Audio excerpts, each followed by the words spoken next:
বন্ধুরা, তাহলে মেষ রাশি আজকে হচ্ছে রাশি মেষ, মানে ইংলিশে যাকে বলে অ্যারিস। মেষ রাশির জাতকরা হচ্ছে একটু চঞ্চল স্বভাবের হয়, সব কিছুতে তাড়াহুড়ো করে, মানে জলদি সব কিছুতে তুরন্ত অ্যাকশন চাই।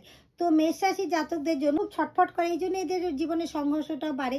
তো আমি বলবো মেষ রাশির জাতকরা অতি অবশ্যই, যদি তোমরা সূর্যের উপাসনা করো, ঠিক আছে, মানে সূর্যের উপাসনার জন্য বেশি কিছু করতে হবে না, রোজ সকালবেলা সূর্যকে স্নান করে অবশ্যই জলটা চড়াতে হবে, পূর্ব দিকে মুখ করে তামার ঘটিতে নিয়ে জল চড়াতে হবে প্রতি বৃহস্পতিবার, ঠিক আছে, সপ্তাহে একদিন, মানে সেটা বৃহস্পতিবার হলে সব থেকে ভালো হয়।